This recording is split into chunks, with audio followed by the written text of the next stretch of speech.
목요일 저녁 예배 나오신 여러분들 주의 이름으로 환영합니다. 완연한 봄 날씨입니다. 오늘 하루도 하나님의 은혜 가운데 잘 지내셨나요?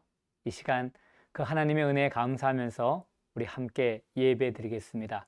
하나님께 드릴 새 찬송 435장 나의 영원하신 기업, 하나님 앞에 영광 돌리겠습니다.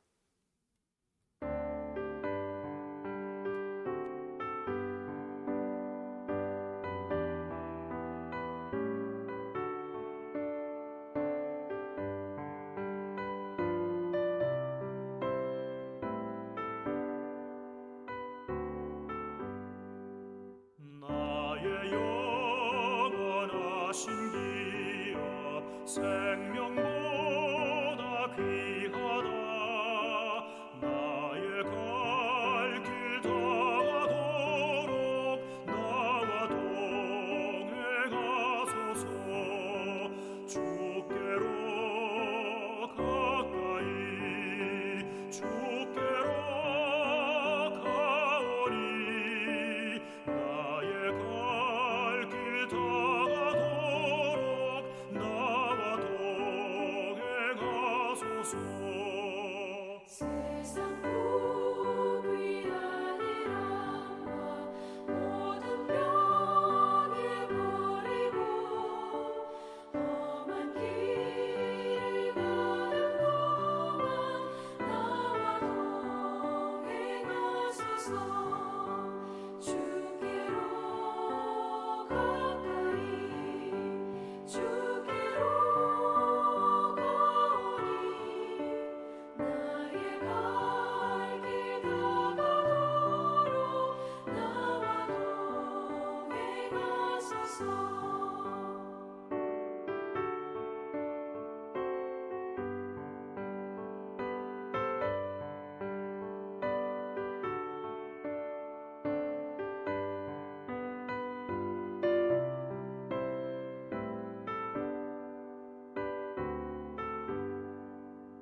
어둠 골짝 지나가며 험한 바다 건너서 천국 문에 이르도록 나와 동행하소서.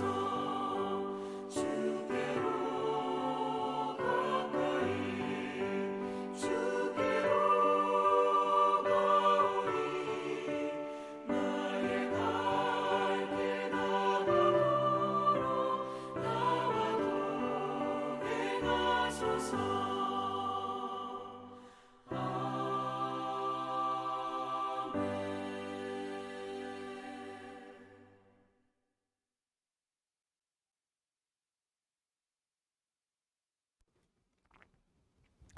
기도드리시겠습니다.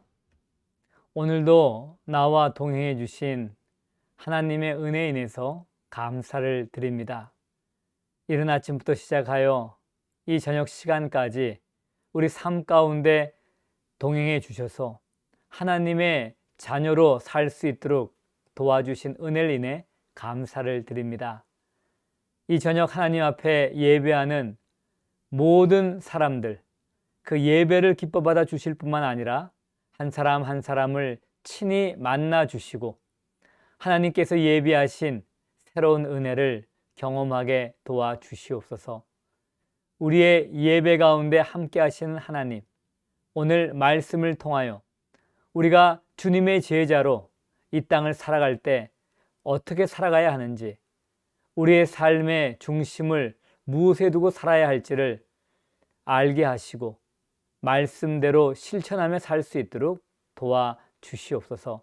예수 그리스도의 이름으로 감사하며 기도드립니다. 아멘. 이 시간 받을 하나님의 말씀 누가복음 18장 18절부터 30절까지의 말씀입니다. 낭독자의 소리를 귀로는 들으시고 또 눈으로는 화면에 떠오르는 성경 구절 따라 읽어보시길 바랍니다.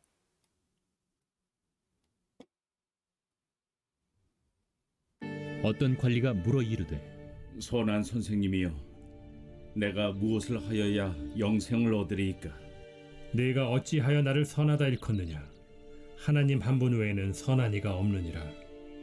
네가 계명을 안 하니 간음하지 말라, 살인하지 말라, 도둑질하지 말라, 거짓 증언하지 말라, 내 부모를 공경하라 하였느니라. 이것은 내가 어려서부터 다 지켰나이다. 예수께서 이 말을 들으시고 이르시되 내게 아직도 한 가지 부족한 것이 있으니 내게 있는 것을 다 팔아 가난한 자들에게 나눠주라. 그리하면 하늘에서 내게 보화가 있으리라. 그리고 와서 나를 따르라. 그 사람이 큰 부자이므로 이 말씀을 듣고 심히 근심하더라. 예수께서 그를 보시고 이르시되 재물이 있는 자는 하나님의 나라에 들어가기가 얼마나 어려운지 낙타가 바늘기로 들어가는 것이 부자가 하나님의 나라에 들어가는 것보다 쉬우니라. 하시니 듣는 자들이 이르되 그런즉 누가 구원을 얻을 수 있나이까? 무릇 사람이 할 수 없는 것을 하나님은 하실 수 있느니라. 베드로가 여짜오되 보옵소서, 우리가 우리의 것을 다 버리고 주를 따랐나이다. 내가 진실로 너희에게 이르노니 하나님의 나라를 위하여 집이나 아내나 형제나 부모나 자녀를 버린 자는 현세에 여러 배를 받고 내세의 영생을 받지 못할 자가 없느니라.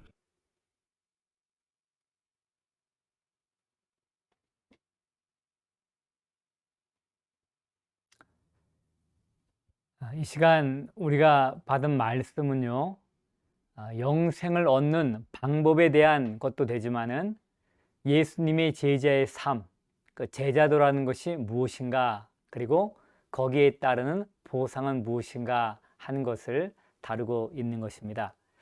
오늘 말씀을 조금 더 자세히 한번 보겠습니다. 오늘 등장하는 사람은 어떤 관리입니다.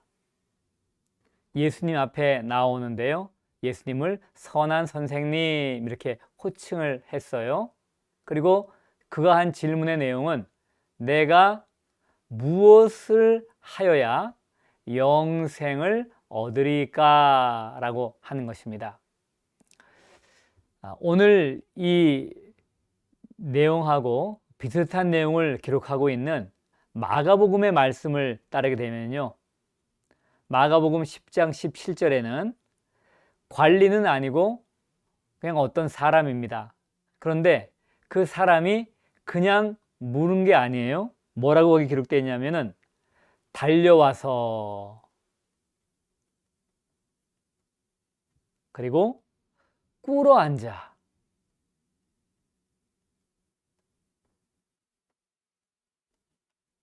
그렇게 했어요. 어떤 관리가 달려와서 꿇어 앉아 묻는 것입니다. 달려와서 꿇어 앉는다라고 하는 것, 이것은 굉장히 절박한 마음, 그리고 간절한 마음이 있고요, 또 자기로서는 최대한의 경의를 표하는 겁니다. 꿇어 앉는 거예요. 그리고 선한 선생님 이렇게 공손히 부르는 것입니다. 달려와서 꿇어 앉아 선한 선생님 부르는 거하고 이게 좀 일치가 될 수가 있겠죠.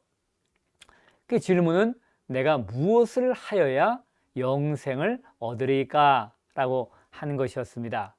자, 이제 여기에 대해서 예수님께서 이렇게 답을 하시는 거예요. 영생은 이렇게 얻으면 된다. 이렇게 하시면 좋은데 먼저 하신 말씀이 이렇습니다. 내가 어찌하여 나를 선하다 일컫느냐? 하나님 한 분에는 선한 이가 없느니라 라고 말씀을 한 거예요. 약간 예수님의 마음이 좀 무슨 마음이라서 이렇게 했는가 할 정도인데요, 예수님은 가능한 한 모든 상황 가운데서 바른 교훈을 주시기를 이제 원하시는 거죠. 자, 여기서 한 가지 이제 오해하지 말 것이 하나 있습니다. 그것은 뭔가 하면은 이제 이 사람이 예수님을 부를 때 선한 선생님이라고 불렀어요.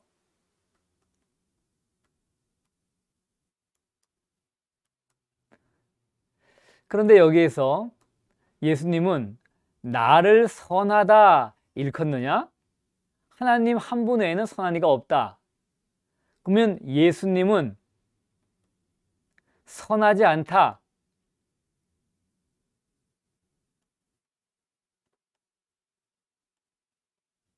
지금 이거 얘기하려고 하는 거 아니에요. 여러분이 잘 알다시피 복음서에 보면은 예수님은 자신이 하나님의 아들이다. 그리고 자신과 하나님 아버지는 하나다. 그런 표현을 하시는 겁니다. 그리고 부활 이후에는 예수님 앞에 무릎을 꿇고 나의 하나님 이렇게 도마가 고백했을 때 그 고백을 다 받으시는 분이세요. 그렇기 때문에 이것은 예수님이 신성을 우리가 잘못 부여했다. 예수님 신성이 없다. 또는 예수님은 하나님만큼 선하지 못하다. 그래서 하나님보다는 열등하다. 이런 얘기를 지금 하려고 하는 거 아니에요. 지금 예수님의 의도는 뭔가 하면은 이 사람이 썼던 이 단어입니다. 단어. 여기에서 이 선한 선생님이라고 호칭했을 때 물론 이것은 뭐 예수님에게 좀 잘 보이려고 어떻든 간에 자기가 원하는 대답을 좀 듣고 싶어서 조금 예수님을 이렇게 띄워주는 뭐 그 정도 얄팍한 건 아닐 거예요. 그러나 이 사람이 썼던 이 선한 선생님이라고 하는 것, 인간 가운데 최고 정도, 뭐 인간 가운데 아주 훌륭한 선생님, 그 정도로 예수님이 칭송을 받을 분은 아니죠. 만약에 정말 이 사람이 영생에 대한 대답을 찾고자 예수님 앞에 왔다면 다른 사람이 그렇게 부른 것처럼 주님이라고 얘기하죠. 주님, 어떻게 하면 영생을 얻겠습니까? 말씀만 하시면은 제가 그 말씀대로 따르겠나이다. 이게 이제 나와야 되는 거죠. 근데 이 사람은요, 그 마음이 없어요. 어떠한 대가를 지불하더라도 나는 영생에 대한 답을 얻고 그 영생에 맞는 삶을 살아야 되겠다. 그런 각오로 나온 건 사실은 아니에요. 그건 우리가 뒤에 보면 그 말씀을 찾아볼 수가 있는 것입니다. 그래서 이 선한 선생님이라고 하는 말이 예수님의 격에는 사실 맞지 않는 굉장히 좀 수준이 낮은 그런 하는 얘기입니다. 주님을 그냥 선한 선생님 정도로만 인식을 하고 그분에게 영생에 대한 답을 얻기 위해서 나왔다라고 하는 것이죠. 자, 그런 의미에서 예수님이 일종의 뭐 책망 비슷하면서 관점을 바꿔라 하는 이제 식으로 하나님 한 분 외에는 선한 이가 없느니라 라고 하신 거죠. 자신의 신성을 부인하거나 자신의 선함을 부인한 거 아니에요. 나는 선한 목자라 예수님 그렇게 말씀하셨잖아요. 그래서 오해하시면 안 되는 것입니다. 자, 계속되는 말씀 봅시다. 자, 그러면은 이제 영생을 얻기 위해서는 하나님 말씀을 순종해야 돼요. 하나님을 사랑하고 하나님의 계명을 순종해야 돼요.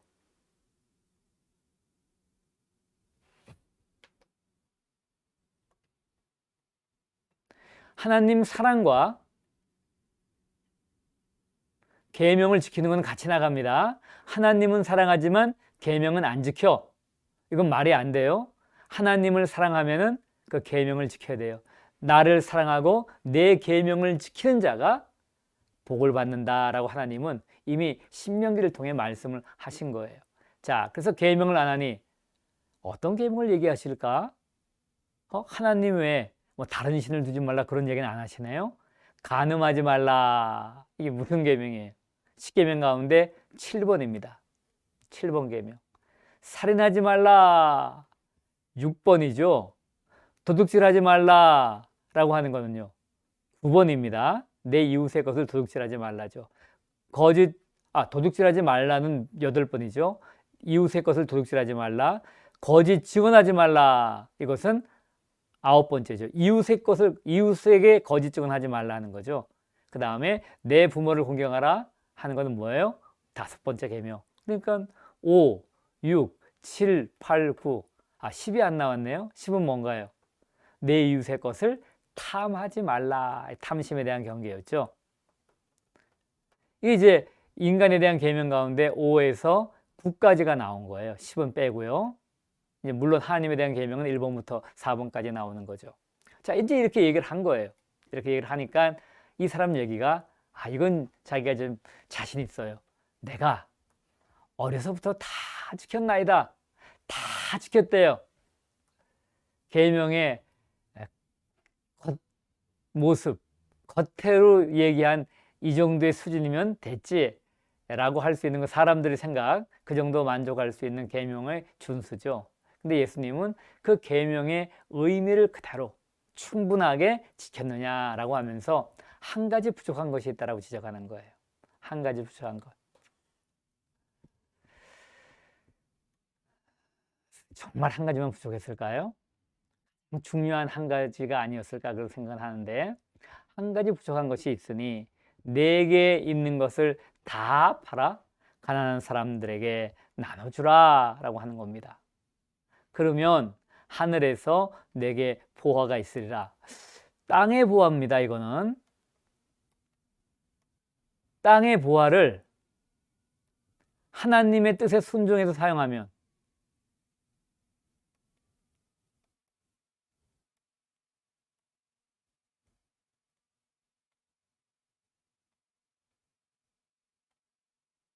그게 하늘의 보화로 바뀐대요. 분명 땅의 보화였는데 하나님의 뜻에 순종해 사용하면 그것이 하늘의 보화로 바뀐다라고 하는 거예요. 그리고 한 가지 더 주문합니다. 그리고 와서 나를 따르라. 여러분, 이 말씀 우리가 잘 기억해야 됩니다. 뭔가 하면 모든 예수님의 제자들에게 내게 있는 것을 다 팔아 가난한 자들에게 나눠주라. 그리고 와서 나를 따르라. 이렇게 말씀하지 않았어요. 예수님의 제자를 부를 때도 그냥 나를 따르라 정도로 부르신 거예요. 다 팔아 가난한 자에게 꼭 주라는 얘기는 안 했어요. 왜냐하면 그 사람들은 이게 재물이 큰 문제될 사람들이 아니라고 보셨을 겁니다. 그러니까 그런 요구를 한 거고요. 이 사람의 문제는 철저하게 재물이에요. 그래서 정말 영생을 얻고 싶다면 걸림이 되는 재물을 정리하라 라고 한 거예요. 물론 모든 사람에게 예수님은 나를 따르라 한 거 아닙니다. 이거는 굉장히 귀한 초대입니다. 어떤 사람은 예수님이 고쳐주신 다음에 저 주님 따르고 싶습니다 라고 했을 때 너 그러지 마. 그냥 너희 식구들에게 가, 너희 친척에게 가. 그래서 하나님이 하신 일을 그들에게 알려라. 이렇게 말씀하셨잖아요. 예수님이 직접 부르셨다라고 하는 거 굉장히 귀한 초대이죠. 여하튼 이 두 가지 얘기를 하게 되니까 이 사람은 어떤 반응을 했을까? 선한 선생님, 제가 그 말씀에 따르겠습니다. 아니에요. 선한 선생님은 호칭이었어요.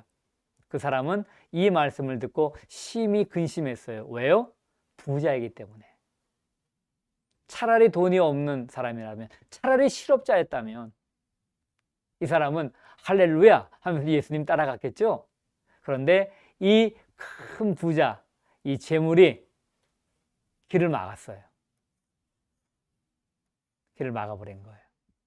오늘 본문은 여기서 끝나지만 또 다른 성경의 말씀에서는 근심해서 떠났다라고 이제 기록을 하고 있는 것입니다. 자, 그렇다면 이제 우리가 좀 고민에 빠질 수가 있는 거예요. 예수님이 계속되는 말씀을 들어본 다음에 그 고민에 대한 해결을 한번 봅시다. 예수께서 그를 보시고 이르시되 재물이 있는 자는, 재물이 있는 자, 그러니까 조금 있는 자가 아니에요. 이건 많은 자입니다. 부자예요, 부자. 부자를 얘기해요. 하나님 나라에 들어가기가 얼마나 어려운지. 아니, 원래 이제 부자는 뭐 그냥 열심히 돈 벌어서 부자가 될 수 있겠지만은 유대 사회, 적어도 유대 사회, 이스라엘에서는 근데 하나님의 축복이 있어야지만이 부자가 될 수 있는 거 아니겠어요? 사람들이 그렇게 생각을 한 겁니다. 근데 그런 부자, 분명 복을 받았다고 생각했던 사람이 하나님 나라에 들어가기 어렵다? 계속되는 말씀은 이렇습니다. 예수님이 아주 그냥 과장된 비유를 사용하십니다. 낙타가 바늘귀로 들어가는 것이 부자가 하나님 나라에 들어가는 것보다 쉬우니라. 여러분, 그 낙타라는 큰 동물이 이 바늘,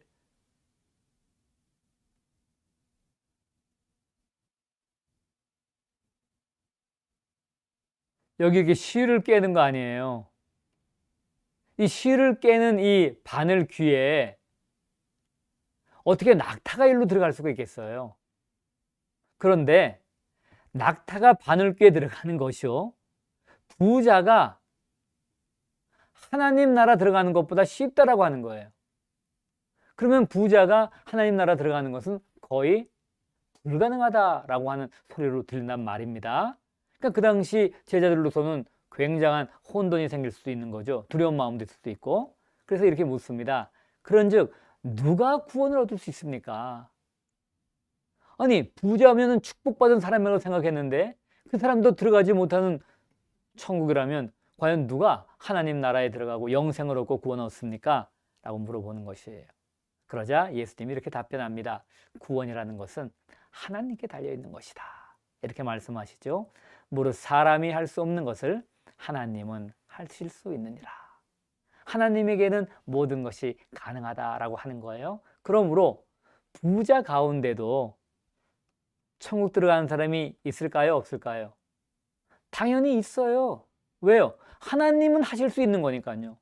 그리고 기독교 역사에 있어서 얼마나 귀한 크리스찬 기업가들, 부유한 사람들이 있어요. 그래서 사회와 하나님 나라를 위하여 귀한 일들 하는 사람들이 있잖아요. 그 사람들 구원 받았죠. 부자임에도 불구하고 어떻게 가능해요? 하나님으로서 가능하다라고 하는 것입니다. 사람으로서는 불가능하죠. 그러나 하나님으로서는 가능하다라고 하는 것이죠. 자, 이제 그 다음 구절 넘어가기 전에 그러면 도대체 여기에서 말씀하셨을 때 재물이 있는 자는 하나님의 나라에 들어가기가 어떻게 어렵다라고 했을 때 왜 무슨 의미에서 이런 말씀을 하셨을까요? 재물 자체가 문제인가요? 아니죠. 이 재물 자체가 문제가 아니라 이 재물을 사용하는 그리고 이 재물을 갖고 있는 사람, 그 사람의 마음이에요. 마음. 이 사람의 마음이 어떻게 되어 있냐 하는 거예요. 누가 주인이냐 하는 얘기입니다. 이 재물이 과연 주인인가? 그래서 다른 사람의 아픔, 다른 사람의 고통, 이것을 모른 척하고 지나간다라고 한다면은 이것은 재물이 주인된 삶이죠. 그러면 여기에서 생각할 수 있는 건 뭐예요? 재물이 있는 자의 책임이에요. 책임. 하나님이 그냥 재물을 자기 혼자 잘 먹고 잘 살고 누리라고 그냥 자손 많은데 편안히 살라고 이 사람에게만 준 게 아니다라고 하는 겁니다. 재물 있는 사람에게 그 재물에 대한 책임이 있다는 얘기예요. 결국 이 재물은 누구 거예요? 사람 거예요? 아니죠. 이 재물은 하나님 겁니다. 하나님이 허락하신 거예요. 그래서 이 사람은 재물의 청지기 역할을 잘 감당해야 돼요. 그것을 재물 있는 자의 책임이다라고 하는 것입니다. 힘없고 연약한 사람, 고통 가운데 있는 사람, 그런 사람들을 도우라고 하나님께서 이 사람에게 이런 재물을 얻을 능력도 허락하시고 재물을 관리하게 주신 거예요. 근데 이거를 안 했으니까 못 들어가는 거죠. 재물 자체가 있다고 못 들어가는 거 아니에요. 재물이 무거워서 못 갖고 가는 거 아닙니다. 재물이 무거워서 못 갖고 간다는 얘기는 재물이 쓰여져야 될 때 쓰지 못하고 그 재물에 그냥 탐심이 꽉 묶여 있고 그 재물에 온갖 유혹과 염려가 묶여 있을 때 그게 무게가 돼서 천국 못 들어가는 거죠. 그것을 청지기 역할을 잘 감당하며 책임 있게 사용하는 자는 뭐 10명 아니라 100명이라도 휙휙 하면서 천국으로 들어갈 수가 다 있다라고 하는 것입니다. 자, 그렇다면 꼭 부자에만 이 말씀이 해당하는가? 아니죠. 두 벌옷 있는 사람, 오늘 먹을 거 걱정하지 않는 사람, 만약 내일 것도 걱정하지 않고 이달 것도 걱정하지 않고 1년치를 걱정하지 않는 사람 같다면은 다 우리는 주님의 말씀에 귀를 기울여야 돼요. 하나님이 주신 재물에 대한 책임을 내가 잘 감당하고 있는가? 먼저는 하나님을 사랑하는 거잖아요. 그 재물로요. 그래서 구약의 백성들은 하나님의 나라를 위해서 11조를 드리는 거예요. 그래서 그거 갖고 레위인들이 생활을 하고 또 성전도 돌보고 가난한 사람도 돌보고 하는 거잖아요. 그리고 이 재물로 이웃 사랑을 실천하는가 하는 거죠. 그리고 또 이 재물 갖고 성도 사랑을 실천하는가 하는 거예요. 만약 제물로 이것을 하지 않는다, 그러면 하나님 나라 못 들어간다는 얘기잖아요. 천국은 믿음으로 가는 것 맞죠. 그러나 정말 믿음으로 구원받은 사람이라면 그 마음 가운데 하나님을 사랑하고 이웃을 사랑하고 성도를 사랑하는 마음이 있을 수밖에 없다라고 하는 거, 있다라고 하는 거죠. 성령님이 안에 계시기 때문에요. 자, 계속되는 예수님 말씀을 한번 보시겠습니다. 먼저는 베드로가 얘기했습니다. 베드로가 여짜오되 보옵소서, 우리가 우리의 것을 다 버리고 주를 따랐나이다. 지금 여기는 부자 관원이 있어요. 그리고 여기는 베드로를 포함한 제자들.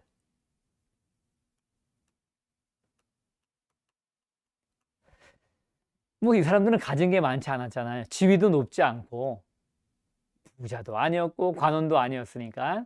근데 우리는 우리 걸 다 버렸대요. 그 배 버리고 온 걸 얘기하나 봐요. 그 주를 따랐습니다 라고 하는 거예요. 그게 잘한 거죠. 꼭 다 버리고 또 아무런 직장 갖지 않고 주님만 전적으로 따라다니지 않는다 해도 이제 내 것이 전부 다 주님 것입니다. 주님이 내 인생의 주인이십니다 하면서 학교에서 있던 직장에서 있던 가정에서 있던 하면 다 이 말에 포함되는 거예요. 버리고 주를 따랐나이다 라고 하는 말에, 그럴 때 예수님이 이런 답변을 해주시는 것입니다. 이르시되 내가 진실로 너에게 이르노니 하나님의 나라를 위하여 집이나 아내나 형제나 부모나 자녀를 버린 자는, 참 이게 쉽지 않은 희생이죠. 현세에 여러 배를 받고 내세 영생을 받지 못할 자가 없느니라. 어떻게 하면 영생을 얻으리까? 라고 했더니 예수님이 대답을 하시는 거예요. 이렇게 하면 영생을 받지 못할 자가 없다라고 하는 거예요. 이 세상에 있는 것들, 그것이 사람이든 그것이 물질이든 간에 거기에 초점 맞추고 거기에 애착하면서 거기에 몰두돼서 사는 게 아니라 주님을 위하여, 하나님의 영광 위하여, 하나님 나라를 위하여 살 때, 그것에 우선순위 두고 살 때 주님께서 영생을 허락하실 뿐만 아니라 그리고 현세에서도 여러 배를 받는다. 그럼 도대체 무슨 말인가요? 내가 주님 위해 집을 한 채 바치면 집이 두 채 생기고, 내가 주님 위해서 11조 열심히 하면 하나님은 저에게 뭐 억만장자가 되지는 못할지라도 뭐 천만장자 된 정도는 만들어 주시나요? 아내나 또는 가족이나 다 포기했어요? 그런데 그냥 아내를 몇 사람 주고 또 아버지도 어머니도 몇 사람씩 주고 형제들도 그렇게 하나요? 여기서 여러 배를 받는다 하는 얘기는 바로 사랑과 나눔의 뭐를까요? 교회 공동체. 이걸 통해서라 하는 얘기예요. 여러분, 예수님 말씀이 내 말을 듣고 지키는 자, 하나님 말씀을 듣고 지키는 자, 그것이 내 어머니요, 내 형제요, 자매라 그랬잖아요. 우리 교회 공동체 안에 얼마나 많은 우리의 어머니들이 있어요. 얼마나 많은 우리의 아버지들이 있어요. 얼마나 많은 우리의 형제들이 있어요. 근데 정말 우리가 서로 사랑하는 사람들이라면 자기 것을 자기 것이라 주장하지 않고 남의 아픔을 내 아픔으로 알고 남의 고통을 내 고통으로 알고 그것을 같이 품고 어려울 때 힘들 때 서로 돕고 그 사랑과 나눔의 교회 공동체가 될 때 이 말씀이 그대로 이루어진다라고 하는 것입니다. 우리가 사도행전 2장에 나오는 말씀 보면은 사람들이 그렇게 열심히 서로 사랑하며 교제했잖아요. 그리고 사도행전 4장에 나오는 말씀 보면은 정말 그들이 자기 것을 자기 것이라 생각하지 않고 필요한 대로 쓸 수 있도록 했다고 하지 않아요? 현세에 여러 배를 받는다 하는 말도 그렇게 해서 이루어진다라고 하는 것입니다. 기도드리겠습니다. 아버지 하나님, 어떻게 하면 영생을 얻을 수 있습니까? 라는 묻는 부자 관원의 질문에 율법을 지켜라 라고 말씀하시면서 만약 그것을 네가 다 했다면 그래도 부족한 것이 있으니 네가 가진 그 재물을 팔아 가난한 자들에게 주라, 그리고 나를 쫓으라 말씀하셨습니다. 그는 그것 때문에 근심했습니다. 왜냐하면 그에게 가장 큰 관심은 영생보다는 재물이었기 때문입니다. 만약 그가 영생에도 관심이 있다면 재물 포기하는 거 쉬웠을 것입니다. 그렇지만 그의 삶에서 재물은 어느덧 그 마음에 큰 비중을 차지할 뿐만 아니라 영생과도 바꿀 수 없는 것이 이미 되었습니다. 우리의 마음 가운데 무엇이 큰 비중을 차지하고 있는지 돌아보게 하옵소서. 입으로는 또 우리 생각으로는 재물이 아니다라고 하지만 재물 가운데 묶여있는 재물의 염려, 또 그것에 대한 욕심, 여러 가지로 재물 때문에 신앙의 성장이 없고 또 기쁨도 없는 삶을 살고 있지는 않은지요. 주님의 제자답게 내가 가진 그 모든 것, 그것이 재물이든 그것이 재능이든 시간이든 무엇이든지 간에 주님을 위해 또 주님의 나라, 하나님의 나라를 위하여서 기꺼이 사용할 수 있는 청지기의 삶을 사는 저희 되게 도와주시고 또 이 땅에 우리가 속해 있는 교회 공동체가 사랑과 나눔의 거룩한 교회 공동체가 되게 우리 자신 한 사람이 그렇게 살 수 있게 하옵소서.